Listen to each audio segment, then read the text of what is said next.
सुस्वागतम। आप सभी का स्वागत है आपका अपना मैथ माइंड एकेडमी चैनल पर। आज के इस वीडियो में अपन देखते हैं दूसरी प्रश्नावली का नाम है बहुपद। आज अपन बहुपद के बारे में अपन पढ़ेंगे। पहले बहुपद का अपन कंप्लीट बेसिक देखेंगे, उसके बाद में अपन क्या करेंगे, उसके क्वेश्चन को अपन सोल्व करेंगे। तो चलो शुरू करते हैं। यहाँ पर आपके पास में लिखा हुआ है बहुपद। अब बहुपद यहाँ पर नाम से पता चल रहा है कि बहुपद जिसमें बहुत सारे पद उसको बहुपद कहते हैं। अगर इसकी अपन डेफिनेशन की अगर बात करें तो यहाँ पर आपके पास में हो जाएगा चर, अचर, गुणांक और घात वाले बीजगणितीय व्यंजक को अपन क्या कहते हैं, बहुपद कहते हैं। यहाँ पर मैं लिखूंगा चर, अचर, गुणांक और घात वाले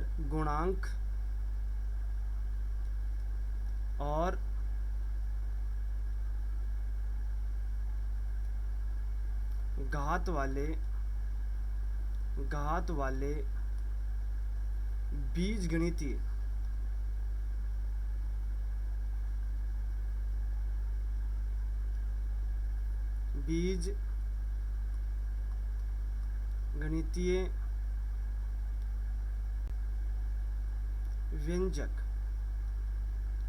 व्यंजक को बहुपद कहते हैं।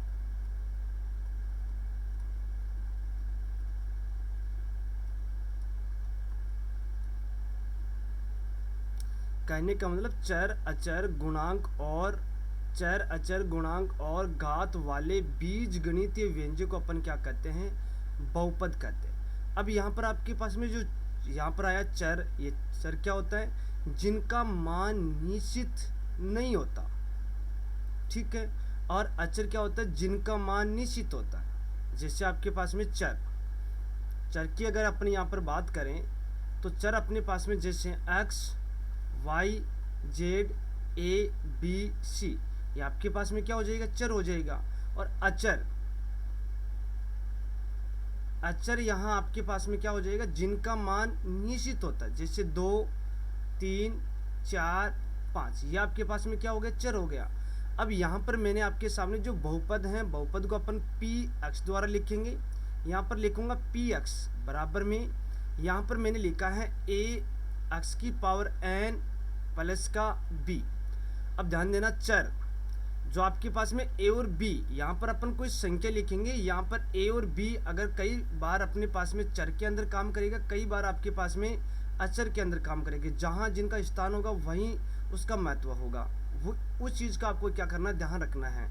जैसे a और b आपके पास में क्या हो गया, अचर हो गया, क्योंकि यहाँ a और b की जगह अपने पास में कोई संख्या आ सकती है। और जो आपके पास में x है वो आपके पास में क्या हो गया, चर। और n आपके पास में क्या हो गया, घात। और जो ax की पावर n ये गुणा के रूप में है, ये आपके पास में क्या हो गया, गुणांक। और इस कंप्लीट व्यंजक को अपन क्या बोलेंगे, बीजगणितीय अपन क्या बोलेंगे, बहुपद बोलेंगे। तो यहाँ पर मैं आपके सामने, यहाँ पर मैंने लिखा है कि जो आपके पास में a और b हैं, ये तो आपके पास में क्या है, अचर है, ठीक है। और जो आपके पास में x हैं, ये आपके पास में क्या है, चर हैं, ठीक है।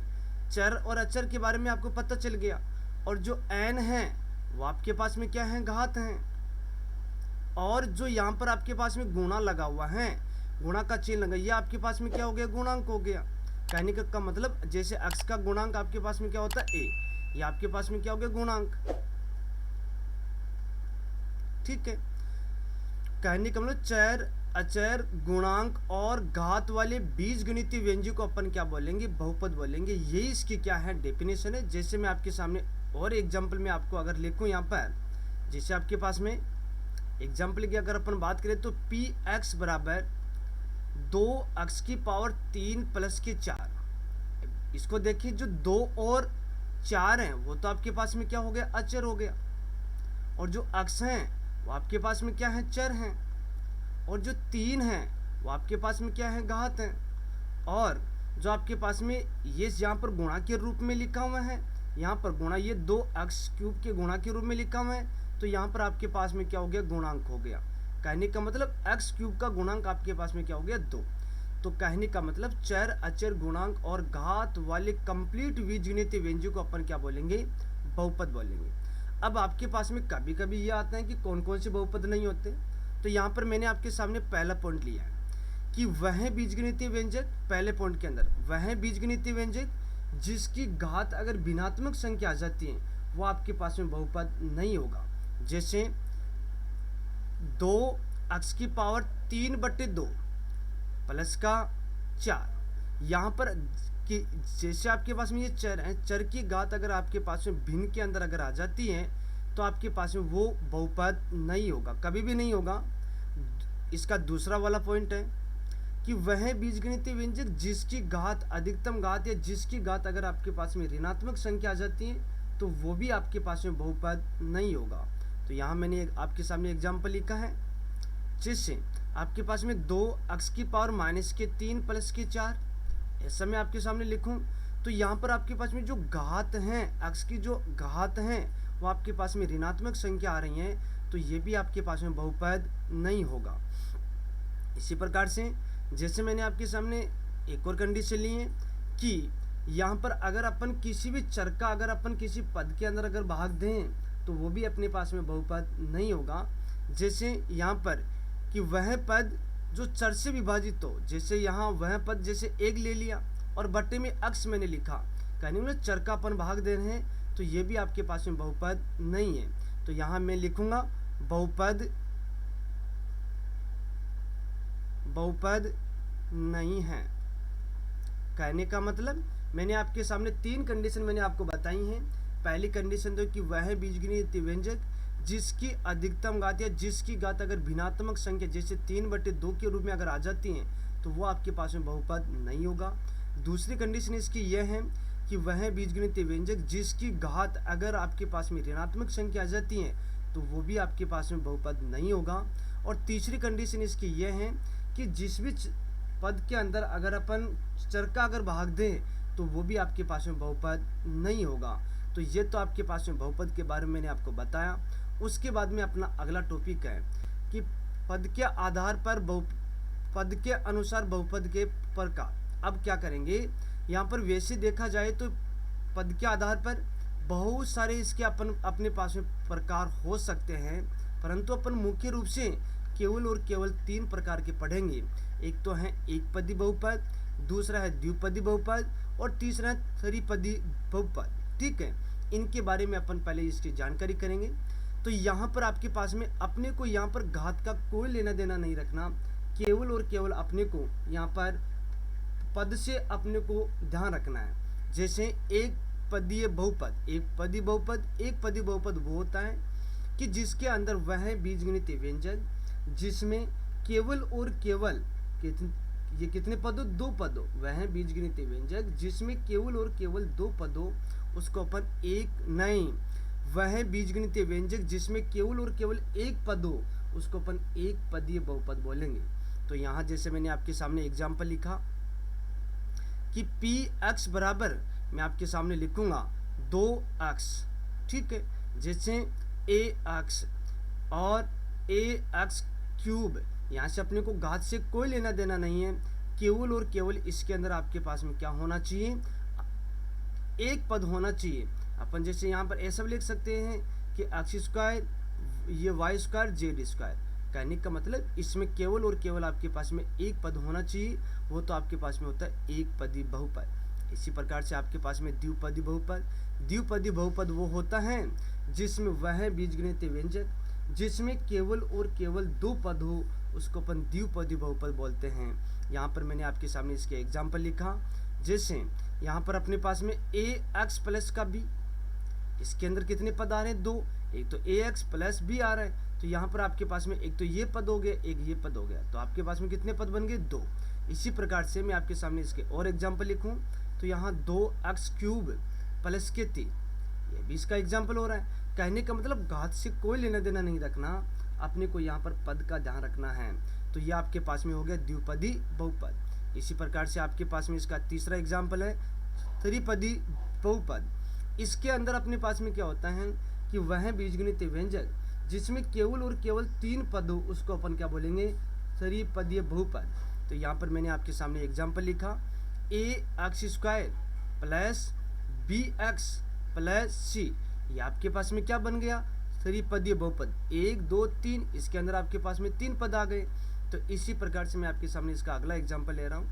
2x² प्लस के 3x प्लस के 4। अपने को यहाँ पर इसके अंदर भी अधिकतम घात तो अपने को देखनी नहीं है, यहाँ पर अपने को केवल और केवल इसके पद देखने हैं। तो यहाँ 1 2 3 पद इसमें हैं, तो आपके पास में क्या बन गया, त्रिपदीय बहुपद। इसी प्रकार से आपके पास में इसका अगला टॉपिक है। इसके अंदर अपने को दिया हुआ है कि घात के आधार पर बहुपद के प्रकार। घात के आधार पर बहुपद के प्रकार अगर अपन देखें तो जितनी अधिकतम घात हो उतने उसके प्रकार बनते जाएंगे, परंतु अपन मुख्य रूप से यहाँ पर 4 प्रकार के अपन पढ़ेंगे। पहला आपके पास में है शून्यक बहुपद। शून्यक बहुपद वह होता है, यहाँ पर आपके पास में शून्यक बहुपद, इसके अंदर शून्यक बहुपद अपने पास में वो होता है कि वह बीजगणितीय व्यंजक जिसकी अधिकतम घात, अब अपने को यहाँ पर घात से ध्यान रखना है कि वह बीजगणितीय व्यंजक जिसकी अधिकतम घात कितनी हो, 0 हो, उसको मैं आपके सामने शून्यक बहुपद बोलेंगे, उसी को अपन शून्यक बहुपद कहते हैं। तो यहाँ पर क्या लिखेंगे, जैसे मैंने आपके सामने एग्जाम्पल लिखा, यहाँ पर मैं आपके सामने लिखूंगा 2x⁴, ये इसका क्या हो गया, शून्यक बहुपद के एग्जाम्पल हो गए। कभी कभी अपने पास में यहाँ ऐसे आ जाते 3। अब यहाँ पर 3 क्या शून्यक बहुपद है, यहाँ तो इसकी तो घात है ही नहीं है, x तो यहाँ पर आपके पास में तो चर हैं, घात तो चर की देखी जाती है। तो यहाँ पर अपन क्या, ये इस 3 को अपन क्या लिख सकते हैं, 3 × x⁴, क्योंकि x⁴ का मान आपके पास में कितना होता है, 1। तो 1 को 3 से गुणा करोगे तो ये कितना हो जाएगा, 3 हो जाएगा। तो यहाँ पर आपके पास में 3 x⁴ क्या बन गया, 0। इसी प्रकार से इसका अगर अपन एग्जाम्पल देखें तो ये 4 5 6 जो भी आपके पास में संख्या हैं वो कंप्लीट आपके पास में क्या हो जाएगी, शून्यक बहुपद के अंदर आपके पास में काउंट हो जाएगी। ठीक है, यही आपके पास में क्या है, शून्यक बहुपद है। उसके बाद में आता है रैखिक बहुपद। रैखिक बहुपद अपने पास में वो होता है कि वह बीजगणितीय व्यंजक जिसमें केवल और केवल उसकी अधिकतम घात कितनी हो, 1 हो, उसको अपन क्या बोलेंगे, रैखिक बहुपद। जैसे यहाँ पर मैं आपके सामने एग्जाम्पल की बात करूँ तो यहाँ ax प्लस बी जो घात अपने को किसकी देखनी, इस अक्ष की देखनी है। तो अक्ष की घात यहाँ आपके पास में कितनी है, 1 है।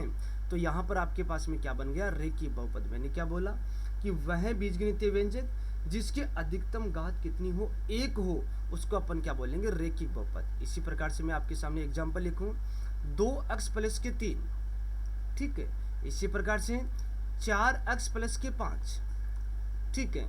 और 5a + का 4, ये भी आपके पास में कितने हैं, यहाँ पर इसकी अधिकतम घात कितनी है, 1 है। तो आपको उसको अपन क्या बोलेंगे, रैखिक बहुपद। इसी प्रकार से आपके पास में यहाँ पर है द्विघातीय बहुपद। द्विघातीय बहुपद वो होता है कि वह बीजगणितीय व्यंजक जिसकी अधिकतम घात कितनी हो, 2 हो, कि वह बीजगणितीय व्यंजक जिसकी अधिकतम घात 2 हो उसे द्विघातीय बहुपद कहते हैं।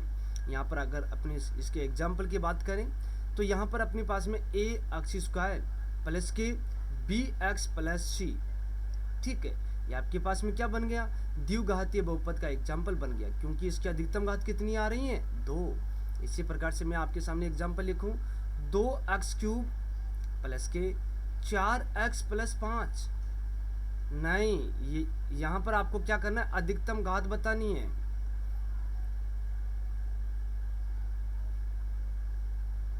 यहाँ पर क्या लिखेंगे, 2x² + के 4x + 5। अधिकतम घात इसकी कितनी होनी चाहिए, 2 होनी चाहिए। तो आपके पास में क्या बन जाएगा, द्विघातीय बहुपद, ये आपके पास में है। उसके बाद में है यहाँ पर त्रिघातीय बहुपद। इसके अंदर क्या होता है कि वह बीजगणितीय व्यंजक जिसकी अधिकतम घात कितनी हो, 3 हो, उसको अपन क्या बोलेंगे, त्रिघातीय बहुपद। यहाँ पर अगर इसके अपन एग्जाम्पल की बात करें तो यहाँ पर आपके पास में क्या बन जाएगा, ax³ + के bx² + cx + d, ठीक है। यहाँ पर अपने को क्या करना है, अधिकतम घात देखनी है। तो x की अधिकतम घात कितनी आ रही है, 3 आ रही हैं। तो वो आपके पास में क्या बन जाएगा, त्रिघातीय बहुपद, ठीक है। यहाँ अगर अपन इसके और एग्जाम्पल की बात करें तो यहाँ पर आपके पास में 3x³ + के 4, यहाँ पर अपने को पद से तो कोई लेना देना नहीं रखना, केवल और केवल घात देख रहे तो इसकी अधिकतम घात कितनी है, 3 है, तो वही उसका क्या हो गया, एग्जाम्पल हो गया। तो यही अपने पास में क्या है, त्रिघातीय बहुपद के एग्जाम्पल हैं। ठीक है, इसी प्रकार से अपने पास में इसका अगला टॉपिक है, यहाँ पर आपके पास में है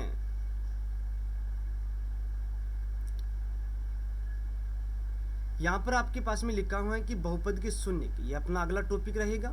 अच्छे से आपको क्या करना है, ध्यान देना अगले टॉपिक के ऊपर, बहुपद के शून्य।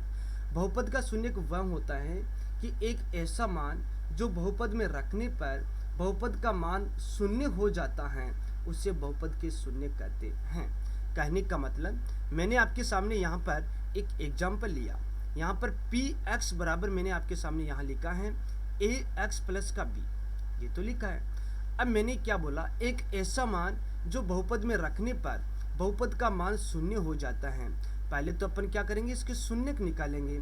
शून्यक निकालने के लिए जो px होता है इसको अपन क्या करेंगे, 0 बराबर लिखेंगे। तो यहाँ पर आपके पास में बन जाएगा ax प्लस b बराबर क्या लिखेंगे, 0। यहाँ से x का मान निकालना है तो ax बराबर माइनस का b, और x बराबर क्या बन जाता है, माइनस के b बटे a। अब ध्यान देना, मैं इसके डेफिनेशन के ऊपर मैं जा रहा हूँ। तो यहाँ पर आपके पास में है कि एक ऐसा मान, ये x बराबर माइनस के b बटे a, ये अपने इस बहुपद के क्या हो गए, शून्यक हो गए। एक ऐसा मान जो बहुपद में रखने पर, इस वाले बहुपद के अंदर रखेंगे तो बहुपद का मान हो जाता है शून्य, उसी को अपन क्या कहते हैं, बहुपद के शून्य कहते हैं। अब यहाँ पर मैंने क्या किया है कि ये x बराबर माइनस के b बटे a इसके अंदर मैं पुट करूँगा। तो यहाँ पर मैंने क्या लिखा, p और माइनस के b बटे a में यहाँ आपके सामने लिखा, बराबर में यहाँ लिखेंगे a इंटू में एक, यहाँ पर x का मान कितना, माइनस के b बटे a प्लस का b, ऐसे यहाँ पर कैंसिल हो गया, कितना प्राप्त हो गया, माइनस के b प्लस का b, ये कैंसिल हो गया, क्या प्राप्त हुआ, 0। मैंने क्या बोला कि एक ऐसा मान जो बहुपद में रखने पर बहुपद का मान हो जाता है शून्य, उसी को अपन क्या कहते हैं, बहुपद के शून्य कहते हैं। यहाँ पर आपको एक चीज़ का और ध्यान रखना है कि जिस भी बहुपद की अधिकतम घात होती हैं उतने ही उसके क्या होते हैं, शून्यक होते हैं। इसी प्रकार से मैं आपके सामने और एग्जाम्पल ले रहा हूँ। यहाँ पर पहले तो मैंने अधिकतम घात 1 ली, अब मैंने क्या किया है कि यहाँ पर दूसरा एग्जाम्पल मैंने यहाँ लिया है, px बराबर में x स्क्वायर माइनस के 4x प्लस के 4, ये मैंने आपके सामने एग्जाम्पल लिया है। अब देखो इसकी अधिकतम घात कितनी है, 2 हैं, तो इसके कितने होंगे, 2 ही इसके शून्यक निकल के आएंगे। तो यहाँ पर पहले शून्यक निकालने के लिए क्या करते हैं, px बराबर अपन लिखते हैं 0, तो क्या बन जाएगा, x स्क्वायर माइनस के 4x प्लस के 4 बराबर क्या लिखेंगे, 0। अब क्या करेंगे, यहाँ पर इसको मध्य पद विभक्त विधि के द्वारा इसके टुकड़े करेंगे, तो x स्क्वायर और इस 4x को, ये x के गुणांक है, इसके अपने को ऐसे टुकड़े करना, जोड़ने घटाने पे आना चाहिए माइनस के 4, उन्हीं वापिस संख्याओं को गुणा करेंगे तो आना चाहिए प्लस के 4। तो यहाँ पर मैंने माइनस के 2 और माइनस के 2 बराबर लिखेंगे माइनस के 4। ये तो अपने को चाहिए कि यहाँ पर x के गुणांक का मान आना चाहिए।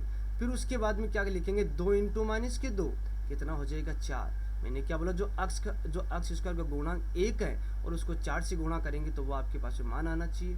तो यहाँ पर क्या करेंगे, अपन x लगाएंगे, यहाँ पर भी x लिखेंगे, यहाँ पर भी x, माइनस के 4x की जगह ये वाला मान पुट करेंगे, माइनस के 2x माइनस के 2x प्लस का 4 बराबर क्या हो जाएगा, 0। 2 के युग्म बनाएंगे, यहाँ पर x कॉमन लिया, x माइनस के 2 माइनस के फिर से 2 कॉमन लिया, x माइनस के 2 बराबर क्या बन गया, 0। तो x माइनस के 2 और x माइनस के 2 बराबर क्या लिखेंगे, 0। तो यहाँ पर अपने इसके शून्य निकालेंगे, ये x माइनस के 2 बराबर 0, तो x बराबर कितना हो गया, 2।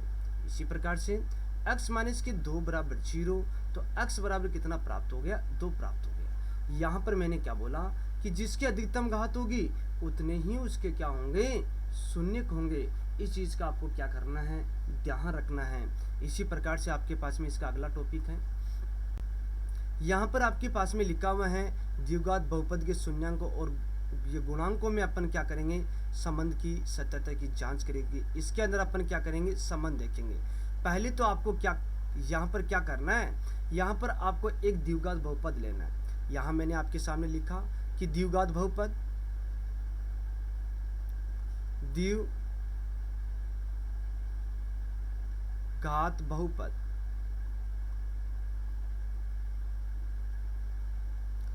द्विघात बहुपद मैंने आपके सामने लिखा पी एक्स बराबर में A X square plus B X plus C. ठीक है, अब इसके अपन क्या करेंगे, शून्यांकों और गुणांकों में संबंध की सत्यता की जांच करेंगे। इसके अंदर अपन संबंध देखेंगे। अब यहाँ पर इसके शून्यक, यहाँ पर मैंने लिखा कि शून्यक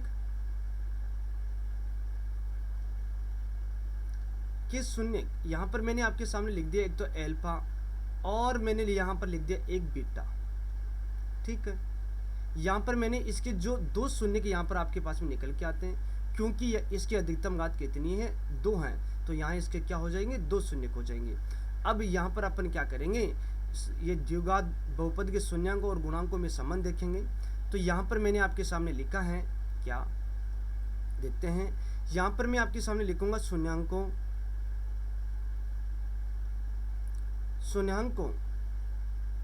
का योगफल। शून्यांकों का योगफल बराबर क्या हो जाएगा, माइनस एक्स का गुणांक, माइनस एक्स का गुणांक बट्टे में क्या लिखेंगे, एक्स स्क्वायर का गुणांक, माइनस एक्स का गुणांक बट्टे में एक्स स्क्वायर का गुणांक। अब यहाँ पर आपके पास में देखो एक्स का गुणांक कितना है, b है, एक्स स्क्वायर का गुणांक कितना है, a है, तो यहाँ लिखेंगे माइनस के b बट्टे a। ठीक है, इसी प्रकार से आपके पास में यहाँ पर लिखेंगे शून्यांकों, और देखो यहाँ शून्यांकों का योगफल क्या करेंगे, एल्फा, और यहाँ पर लिखेंगे एल्फा प्लस बीटा, इनका क्या करेंगे अपन, योग करेंगे। अब यहाँ लिखेंगे शून्यांकों का गुणनफल, क्या प्राप्त हो जाएगा, यहाँ पर प्राप्त हो जाएगा अचर पद बट्टे में एक्स स्क्वायर का गुणांक। अब देखो अचर पद आपके पास में कितना है, सी है, यहाँ लिखेंगे सी बट्टे में एक्स स्क्वायर का गुणांक कितना है, एक्स स्क्वायर गुणांक है ए। ठीक है, तो यहाँ पर शून्यांकों का गुणनफल, यहाँ क्या करेंगे, गुणनफल करेंगे, तो एल्फा इंटू क्या हो जाएगा, बीटा। यही आपके पास में द्विघात बहुपद के शून्यांक हैं, उसके अंदर शून्यांकों और गुणांकों में संबंध, यही इसका क्या होगा, संबंध होगा। इनके द्वारा अपन क्या करेंगे, क्वेश्चन को सोल्व करेंगे। फिर उसके बाद में आपके पास में इसका अगला टॉपिक है, इसमें बोला जा रहा है कि द्विघात बहुपद जिसके शून्यांकों का योगफल और गुणनफल अगर अपने को दिया हुआ हो, कभी कभी अपने को शून्यांकों का योगफल और गुणनफल अपने को दिया हुआ होगा, तो उसके द्वारा अपन क्या करेंगे, द्विघात बहुपद अपन बनाना सीखेंगे। ठीक है,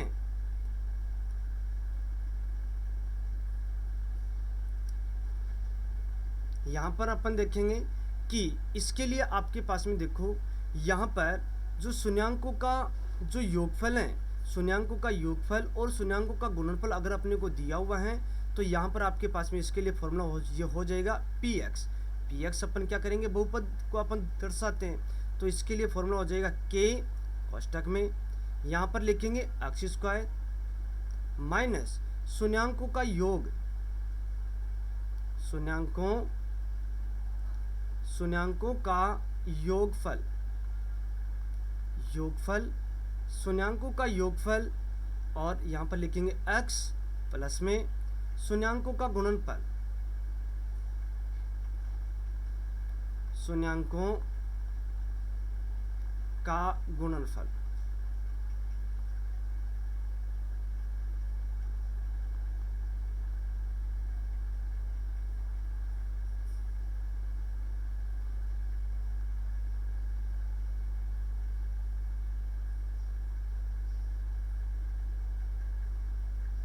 शून्यांकों का गुणनफल। ठीक है, और ये कोष्टक बन। अब ध्यान रखना है आपको, इसके द्वारा क्या करना है, यहाँ पर द्विघात बहुपद बनाना है। ये के आपके पास में क्या है, अचर है, ये कब काम करेगा? जब आपके पास में यहाँ पर बटे में कोई संख्या आ जाती है, हर के अंदर अगर कोई संख्या आ जाती है तो अपन क्या करेंगे, यहाँ पर लघुत्तम लेके बाद में जैसे यहाँ पर 4 आ जाता है तो 4 यहाँ पर ये जो के हैं वो आपके पास में क्या हो जाएगा, 4 हो जाएगा। तो 4 से 4 अपन कैंसिल कर देंगे तो आपके पास में जो आपके पास में बहुपद का रूप है, जैसे आपके पास में px बराबर में ax² plus bx plus c, यह आपके पास में क्या हो जाएगा, बहुपद का रूप हो जाएगा। यही आपके पास में क्या है, द्विघात बहुपद हैं। इस प्रकार से अपने को क्या करना है, आज मैंने आपको जितना बेसिक बताया कल आपको अच्छे से याद करना है। आज आपको क्या करना है, अच्छे से याद करना है और कल अपन क्या करेंगे, इनके अपन एग्जाम्पल को देखेंगे। अगर वीडियो अगर आपको अच्छी लगी तो वीडियो को लाइक करना, शेयर करना और कमेंट करना।